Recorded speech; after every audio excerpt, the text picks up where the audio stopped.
مفتی طارق مسعود کے بیانات کے لیے کسی کو سفیر بنا کے بھیجا جائے، کسی کو حال احوال دیکھنے کے لیے بھیجا جائے، اور حضرت حسین کی نیت ہرگز بغاوت کی نہیں تھی، مگر کوفہ کے گورنر کو اور یزید کو یہ خیال تھا کہ خلافت کے اصل اہل یقیناً یہی ہیں، کہیں ایسا تو نہیں ہے کہ یہ امیر بننا چاہتے ہیں، یہ خلیفہ بننا چاہتے ہیں۔ ایک خوف اس کے دل میں بیٹھ گیا تھا، ایک لاشعور میں خوف ہوتا ہے نا، انسان کے دل میں بیٹھ جاتا ہے کہ آپ 100 دفعہ بھی کہیں بھی میری یہ نیت نہیں ہے، مگر وہ ڈر رہا ہوتا ہے کہ یار یہ کچھ کر نہ لیں۔ تو جب مسلم بن عقیل کو شہید کیا گیا، حضرت حسین رضی اللہ تعالی عنہ جا چکے تھے۔ جب حضرت حسین رضی اللہ تعالی عنہ کوفہ کی طرف جا رہے تھے، بہت سارے صحابہ نے آپ کو منع کیا، جن میں عبداللہ ابن عمر رضی اللہ تعالی عنہ بھی تھے، عبداللہ ابن عباس رضی اللہ تعالی عنہ بھی، کہ آپ یہ کام نہ کریں۔ بعض نے تو کہا کہ ہمیں آپ کی شہادت کا یقین ہے، کیونکہ جس حالات میں آپ جا رہے ہیں حکومت یہ سمجھے گی کہ بغاوت کرنے آ رہے ہیں، لہذا وہ آپ کو کیا کرے گی، اس بیس پہ قتل نہیں کرے گی کہ آپ نواسہ رسول ہیں، کیونکہ وہ بھی مسلمان تھے، اس بیس پہ قتل کرے گی کہ آپ کی نیت کیا ہے، حکومت کے خلاف بغاوت۔ تو ان کے پاس ایک اپنے آپ کو برحق ثابت کرنے کے لیے ایک دلیل ہوگی کہ حکومت کا باغی جو بھی ہو اسے کیا کر دو، قتل۔ رسول اللہ صلی اللہ علیہ وسلم نے فرمایا، صحیح حدیث ہے، کہ جب مسلمان کسی ایک امیر پہ جمع ہو جائیں تو اس کے خلاف جو بھی اٹھے، نبی نے فرمایا اس کو قتل کر دو، کائنم من کان، چاہے وہ اس کے خلاف اٹھنے والا کتنا ہی نیک کیوں نہ ہو۔ یہ حدیث کے الفاظ ہیں۔ حضرت حسین کا موقف یہ تھا کہ میں نے ابھی تک یزید کی خلافت اور حکومت کو تسلیم نہیں کیا، لہذا میں اس وعید میں داخل نہیں ہوں۔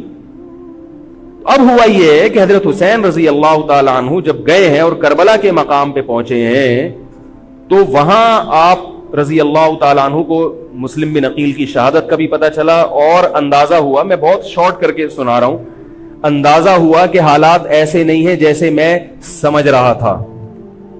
عبید اللہ جو ابن زیاد تھا بدبخت، اس نے حضرت حسین کو یہ کہا کہ بغیر کسی شرط کے حضرت حسین کو گرفتار کر کے لاؤ اور میرے ہاتھ پر بیعت کراؤ۔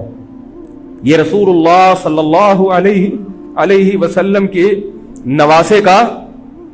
نواسے کی توہین تھی کہ آپ صلی اللہ علیہ وسلم کے نواسے ہیں اور ان کے ساتھ ایسے معاملہ کیا جائے جیسے ایک عام شخص کے ساتھ معاملہ کرتے ہیں، ان کو گرفتار کر کے معاذ اللہ گھسیٹ کے لاؤ اور میرے ہاتھ پر بیعت پر کیا کرو، ان کو مجبور کرو۔ حضرت حسین رضی اللہ تعالی عنہ کا کربلا کے میدان میں موقف یہ تھا کہ میں اگر بیعت ہوں گا تو ڈائریکٹ یزید کے ہاتھ پہ بیعت ہوں گا جو مسلمانوں کا خلیفہ ہے، ابن زیاد کے ہاتھ پر بیعت نہیں ہوں گا۔ یہ بھی اس تاریخ کا ایک اہم پہلو ہے کہ حضرت حسین نے کوفہ جانے کا ارادہ ترک کر دیا اور کربلا سے شام جانے کا آپ رضی اللہ تعالیٰ عنہ نے ارادہ کر لیا۔ اور بعض مورخین نے لکھا ہے کہ حضرت حسین جو واپس آ رہے تھے تو وہ کربلا سے گزر رہے تھے، وہ واپسی کا راستہ ہی شام کا راستہ ہے۔ نہیں یاری بات میرا خیال ہے سمجھ، وہ جس ٹریک پر چل رہے تھے وہ راستہ کون سا ہے، وہ شام کو جاتا ہے۔ یہ اس کی علامت ہے کہ آپ یزید سے ملاقات کے لیے، مذاکرات کے لیے تیار، بولو بھائی، ہو چکے تھے کہ میں خود براہ راست یزید سے مل کے حال احوال دیکھتا ہوں، اگر مجھے سمجھ میں آئے تو میں اس کے ہاتھ میں بیعت ہو جاؤں گا۔ حضرت حسین رضی اللہ تعالی عنہ کا مقصد حکومت کے خلاف تلوار اٹھانا، بولو بھائی، نہیں تھا، ورنہ وہ اس کے لیے تیار نہ ہوتے۔ مگر جو ابن زیاد تھا اس نے حضرت حسین رضی اللہ تعالی عنہ اور آپ کے ساتھ جتنے اہل بیت تھے ان پر ظلم یہ کیا اس بدبخت نے کہ اس نے انہیں شام جانے کا راستہ نہیں دیا اور اس میں اپنی توہین محسوس کی کہ میرے ہاتھ پر بیعت کیوں نہیں ہو رہے، اور لشکر بھیجا جس لشکر نے چاروں طرف سے حضرت حسین رضی اللہ تعالیٰ عنہ کو گھیرا۔ حضرت حسین نے کہا کہ میں عزت کی جو موت ہے اس کو ذلت کی زندگی پر ترجیح دیتا ہوں۔ کوئی بھی غیرت مند ہوتا تو اس وقت یہی کرتا کہ بھئی جب میں اپنے دعوے سے بھی دستبردار ہو گیا اور میں شام جانے کے لیے بھی تیار ہو گیا، اب میرا راستہ روکنے کی کیا حقیقت ہے۔ اللہ تعالی کوفہ کے گورنر کے ذریعے حضرت حسین کا قتل کروانا چاہتے تھے تاکہ اس کی بدبختی ساری دنیا کے سامنے ظاہر ہو جائے۔ اگر حضرت حسین پھر بھی تلوار چلاتے، پھر بھی لڑتے، تو حضرت حسین پر یہ الزام لگایا جا سکتا تھا کہ معاذ اللہ آپ باغیوں میں ہیں، تو اللہ تعالیٰ نے اپنے نبی کے نواسے کو اس الزام سے محفوظ رکھا اور آپ نے لڑائی کا ارادہ ترک کر دیا. حضرت حسین نے کربلا کے میدان میں جو لڑائی لڑی ہے وہ اقدامی لڑائی نہیں تھی, وہ دفاعی لڑائی تھی. دیکھو, جب حکومت آپ کو گھیر لے چاروں طرف سے, آپ کہیں ٹھیک ہے بھائی میں لڑائی سے دستبردار ہوتا ہوں, مجھے میرے گھر جانے دو. حضرت حسین کا ایک مطالبہ یہ بھی تھا کہ یا تو مجھے واپس جانے دو مدینہ, میں جہاں سے آیا ہوں وہیں جا رہا ہوں واپس, مکہ جانے دو یا مدینہ جانے دو. ان کا ایک مطالبہ تھا کہ نہیں, ان کو گرفتار کر کے لاؤ اور زبردستی ہمارے ہاتھ پر بیعت کراؤ. یہ ظلم تھا. نتیجہ کیا نکلا ہے کہ کربلا کے میدان میں آپ کو گھیر کر آپ کو بھی شہید کر دیا گیا, اور جتنے اہل بیت تھے مرد سوائے امام زین العابدین کے جو حضرت حسین رضی اللہ, حضرت حسن کے بیٹے تھے, ان کے علاوہ جتنے بھی اہل بیت تھے ان سب کو قتل کر دیا گیا. اور یہ اسلامی تاریخ پر ایک بدنما داغ ہے یہ واقعہ کہ ایک اسلامی حکومت تھی اور اس کے اسلامی حکمران تھے, اور ان حکمرانوں کے ہاتھوں محمد صلی اللہ علیہ وسلم کے نواسے کا سر جو ہے وہ گردن اڑائی گئی ہے. مجھ سے خدا کی قسم یہ الفاظ ادا نہیں ہو رہے, میں اپنے جذبات پہ بہت زیادہ کنٹرول کر رہا ہوں. وہ منظر کیا ہوگا کہ جب نبی صلی اللہ علیہ وسلم کے نواسے, آپ صلی اللہ علیہ وسلم کے نواسے کی گردن اڑائی گئی ہوگی. تو یہ بہت ایک اسلامی تاریخ میں ایک بدترین واقعہ ہے. لیکن بات یہ ہے کہ جب یہ واقعہ ہو گیا اور قتل کر دیا گیا, باقی جتنے بھی جو زندہ بچے تھے اہل بیت وہ یزید کے پاس لے جائے گئے. روایات میں آتا ہے کہ یزید نے ان کا اکرام کیا اور ان کو عزت کے ساتھ تحفے تحائف دے کر واپس کیا. یہ جو کربلا کے واقعات میں جو ظلم کی داستانیں اضافی بیان کی جاتی ہیں, اس کا مستند تاریخی روایات سے کوئی ثبوت بولو بھائی نہیں ملتا. اب لوگوں نے اپنی دکانیں چمکا لی ہیں, پانی نہیں تھا, کئی دنوں سے کھانا نہیں ملا. صحیح روایات سے ثابت ہے کہ حضرت حسین رضی اللہ تعالیٰ عنہ کربلا کے میدان میں وضو کر کے نماز پڑھتے تھے, تو پانی تھا تو, اور بعض نے یہ کہا کہ اہل بیت کی عورتوں کی عزتیں اچھالی گئی ہیں. آپ اس طرح کی باتیں کر کے اہل بیت سے محبت کا اظہار کر رہے ہو یا ان کی توہین کر رہے ہو؟ بولو بھائی. اگر کوئی عزت دار پاک دامن عورت ہو, بالفرض اس کی عزت پہ ڈاکہ ڈلتا ہے بالفرض, تو آپ اس بات کو چھپاؤ گے نا, آپ جھوٹ بولو گے, بولو گے نہیں بھائی اس کی عزت پہ کوئی آنچ نہیں آئی ہے. کیونکہ جب عورت کی عزت کو آپ کوئی تار تار کر دے اور آپ ممبر پہ بیٹھ کے اس کو بتا دو, تو وہ عزت تار تار ہونے سے اتنی بے عزتی نہیں ہوگی جتنی اس بات کو بیان کرنے سے اس کی بے عزتی ہوگی. حقیقت یہ ہے کہ کسی مستند روایت سے ثابت نہیں ہے کہ اہل بیت کی عورتوں کی عزتوں کو اچھالا گیا. وہ نبی کے گھرانے کی عورتیں تھیں, ان کا ناخن بھی کوئی نامحرم مرد نہیں دیکھ پاتا تھا. دوپٹہ اتر گیا زینب کا اور زینب کی چادر چھن گئی, یہ سب غلط ہے, یہ سب من گھڑت باتیں ہیں. چونکہ وہ بہرحال مسلمان تھے جو حضرت حسین کے خلاف لڑ رہے تھے, ظالم تھے, اس میں کوئی شک نہیں ہے. اس سے بڑا ظلم اس کائنات میں ہوا نہیں ہوگا کہ ایک شخص جو اپنے آپ کو مسلمان کہتا ہے اور وہ نبی کے نواسے کو قتل کر دے اور اہل بیت کو قتل کر دے. اسلامی سیاست میں اتنی گندی تاریخ ہمیں کبھی بھی نہیں ملتی. حضرت عثمان کا بھی قتل ہوا, وہ بھی بہت بڑا ظلم تھا, مگر یہ ظلم اس ظلم کی نوعیت سے بڑھ کر تھا, کیونکہ حضرت عثمان کا قتل حکومت کے ہاتھوں نہیں ہوا ہے, باغیوں کے ہاتھوں ہوا ہے. یہاں حضرت حسین کا قتل کس کے ہاتھوں ہوا ہے؟ حکومت کے ہاتھوں ہوا ہے, جس پر لوگ بیعت کر چکے تھے. تو یہ اسلامی تاریخ میں ایک بہت بڑا بدنما داغ ہے, مگر اس کو بیان جس انداز سے کیا جاتا ہے اور جتنے قصے کہانیاں من گھڑت سنائے جاتے ہیں ان کا حقیقت سے تعلق نہیں ہے. ہماری نظر میں چاہے پانی بند کیا ہو یا نہیں کیا ہو, کھانا ملا ہو یا نہیں ملا ہو, ہماری نظر میں حضرت حسین رضی اللہ تعالی عنہ کا سر قلم کر دینا ہی کائنات کا بدترین ظلم ہے. یہی ایسا ظلم ہے کہ جس پر جتنا غم کیا جائے کم ہے. غم منایا نہیں, غم کیا جائے. منانا الگ چیز ہے, غمزدہ ہونا الگ چیز ہے. لیکن جو آگے اس میں تڑکا لگایا جاتا ہے اس کا حقائق سے تعلق بولو بھائی نہیں ہے. یہ دکانیں ہیں جو چمکائی, اس میں سب برابر ہیں, شیعہ بھی سنی بھی. بہت سارے سنی علماء بھی کربلا کے واقعے کو بہت ہی بھیانک انداز سے بیان کرتے ہیں. اور مقصد کیا ہوتا ہے؟ پبلک کو رلانا. ایک رونا وہ ہوتا ہے جو خود سے آئے, اور ایک رونا ہوتا ہے باقاعدہ آپ کو آرڈر پہ رونے کے لیے اور رلانے کے لیے بلایا جائے. وہ رمضان میں نے بتایا تھا نا کہ میں نے ختم قرآن پہ دعا کی تو مجھے رونا آ گیا, بہت زیادہ رونا آیا. اگلے دن ایک صاحب کہنے لگے مولوی صاحب آج بھی ایسی ایک دعا ہو جائے. میں نے کہا میں آرڈر پہ نہیں روتا, میں آرڈر پہ نہیں روتا. اب تو آ بھی رہا ہوگا تو نہیں آئے گا. نہ انسان کسی کے مشورے سے ہنس سکتا ہے اور نہ انسان کسی کے مشورے سے رو. اگر آپ کسی کے مشورے پہ رو رہے ہیں اس کا مطلب ڈرامے بازی. آپ کو فلم کا ایکٹر ہونا چاہیے, آپ کو ڈرامے جوائن کرنے چاہیے, وہاں آپ اچھے چل سکتے ہیں. جیسے کہ ہمارے ایک مشہور اسکالر ہیں, ان کے بارے میں لوگ یہ کہتے ہیں ان کو فلموں میں ہونا چاہیے تھا, پتہ نہیں یہ جیو پہ کیوں آ رہے ہیں. وہ آرڈر پہ روتے بھی ہیں, آرڈر پہ.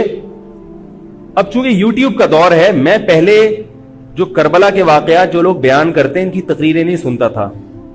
اب کیا ہوتا ہے, بعض دفعہ بیٹھے ہوئے ہیں کہیں سفر پہ جا رہے ہیں تو یوٹیوب کی ویڈیو, ہم نے کہا چلو یار ہم بھی سن لیں.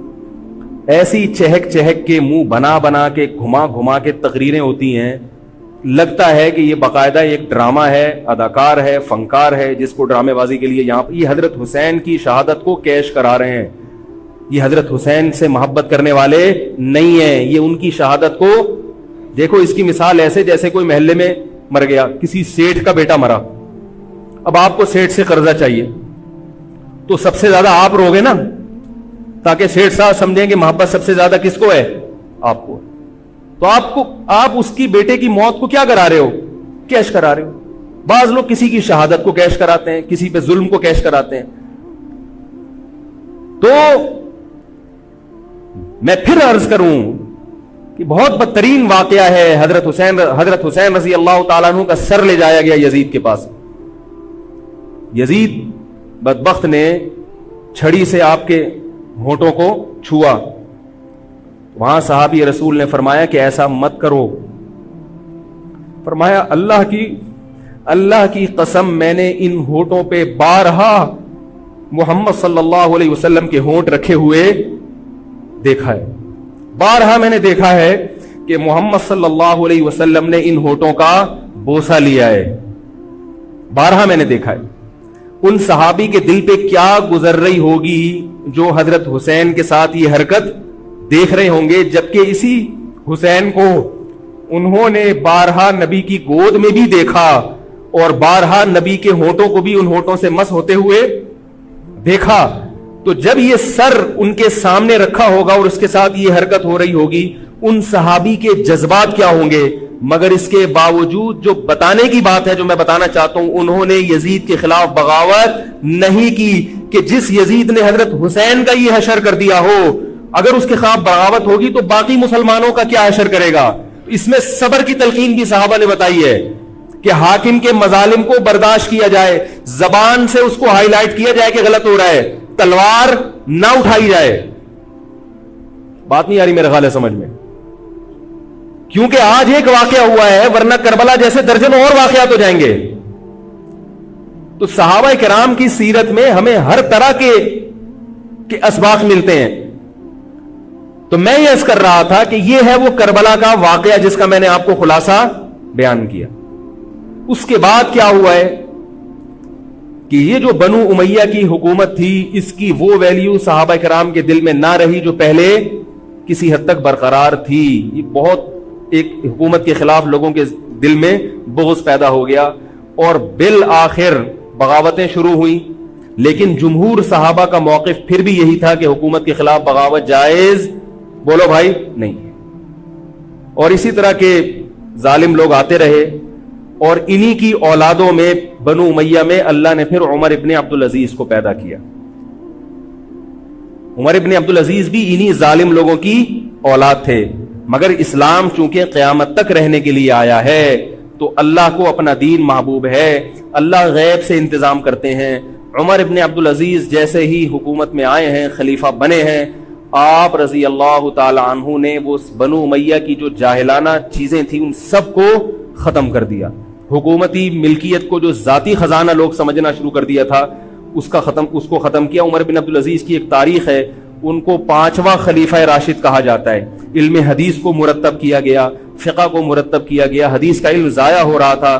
آپ نے حکم دیا کہ اکتب ما کان من حدیث رسول اللہ صلی اللہ علیہ وسلم فإنی اخاف ضیاع العلم والعلماء.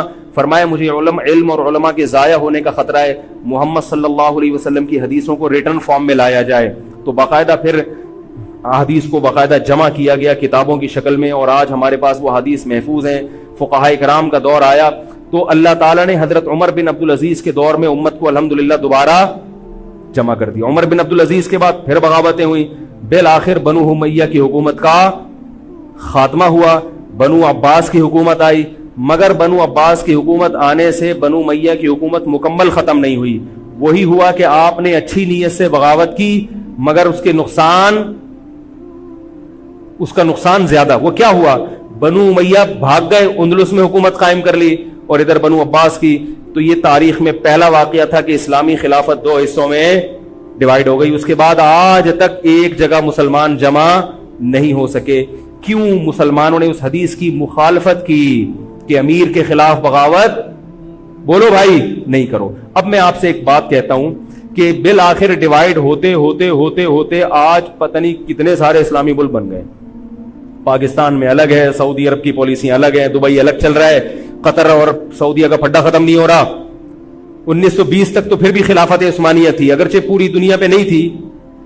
ہندوستان میں الگ حکومت تھی, خلافت عثمانیہ الگ تھی, اندلس میں الگ حکومت تھی, مگر پھر بھی مسلمانوں کی 3-4 بڑی بڑی حکومتیں تھیں جو ایک اور کسی حد تک ان میں اتحاد تھا. 1920 میں وہ بھی ختم, اور اتنے سارے ممالک وجود میں آ گئے, سب کی الگ الگ پالیسیاں ہیں. اب جو آدمی خلافت کے نام پہ جہاد کی بات کرتا ہے وہ لوگوں کو ایک امیر پہ جمع نہیں کرے گا. جتنے ملک بن چکے ہیں نا, ان کو مزید توڑ کے اگر یہ 20 ہیں تو 40 بنا دے گا ان کو. بہت مشکل ہے سمجھانا بھائی. اب اگر کوئی کہتا ہے نا ظالم حاکم کے خلاف تحریک چلاؤ, آؤ ہمارے ساتھ مسلح بغاوت میں شامل ہو, ہم حکومت کے خلاف تلوار اٹھائیں گے, تو نتیجہ کیا نکلے گا؟ یہ سارے مل کے ایک امیر نہیں بن جائیں گے. یہ اگر 20 ہے نا تو کتنے ہو جائیں گے؟ بولو بھائی 40.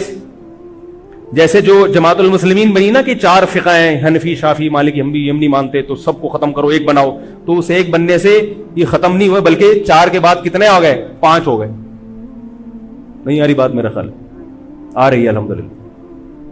اور بھی جو بھی اس کی باتیں کر رہے ہیں نا امت کو اتحاد کے لیے, آ جاؤ میرے پاس آ جاؤ, تو وہ 6واں بنا رہا ہے, 7واں بنا رہا ہے, پھر 8واں بنا رہا ہے, ایسے بنتے چلے جا رہے ہیں. او بھائی جو ہے وہاں بریک لگا دو, اللہ کا واسطہ روک دو ان کو, کوئی بات نہیں, 4 ہیں, جو جس کو فالو کرے ٹھیک ہے, کچھ نہیں ہوتا اس سے, ہمیشہ سے چلے آ رہے ہیں. تو اب اگر ایک خلیفہ نہیں ہے, ہونا تو چاہیے ایک ہی خلیفہ, نہیں ہے تو جو ہے اسی پہ گزارا کرو, ورنہ اس سے بھی جاؤ گے, اس سے بھی جاؤ گے. تمہاری کوئی مضبوط طاقت اور قوت ہوگی نہیں. کافر جب چاہے گا تمہیں ٹیشو پیپر کی طرح استعمال کر کے پھینک دے گا. تو کربلا کے واقعہ سے ہمیں کیا سبق ملتا ہے؟ علامہ ابن تیمیہ رحمہ اللہ تعالی فرماتے ہیں کہ جمہور صحابہ کی جو رائے تھی, حضرت حسین رضی اللہ تعالیٰ عنہ کی بھی اپنی ایک رائے تھی, مگر ابن تیمیہ رحمہ اللہ فرماتے ہیں کہ اگر حضرت حسین رضی اللہ تعالیٰ عنہ کربلا کی طرف خروج نہ کرتے تو ابن تیمیہ کی رائے یہ ہے کہ یہ زیادہ بہتر تھا. اب آپ کہیں گے کہ صحابی رسول کی رائے سے اختلاف کر رہے ہیں, نہ, وہ کہہ رہے ہیں وہ جو جمہور صحابہ تھے جو حضرت حسین کو منع کر رہے تھے وہ بھی تو صحابہ تھے. حضرت حسن بھی تو صحابی تھے. حضرت حسن نے حضرت معاویہ کے خلاف لڑائی نہیں لڑی. تو صحابہ کی 2 رائے تھی, جمہور ایک طرف تھے. تو فرماتے ہیں اگر یہ نہ ہوتا تو زیادہ بہتر تھا. لیکن حضرت حسین رضی اللہ تعالی عنہ کے بارے میں ہمارا موقف یہ ہے کہ وہ یہ سب کچھ اس وقت کے جو حالات تھے اس میں کوئی بھی ہوتا اور غیرت مند ہوتا تو وہ یہ کرنے پر مجبور تھا. اور اس میں دھوکہ کس نے دیا حضرت حسین کو؟ اہل کوفہ نے, جس کا حضرت حسین کو علم نہیں ہو سکتا.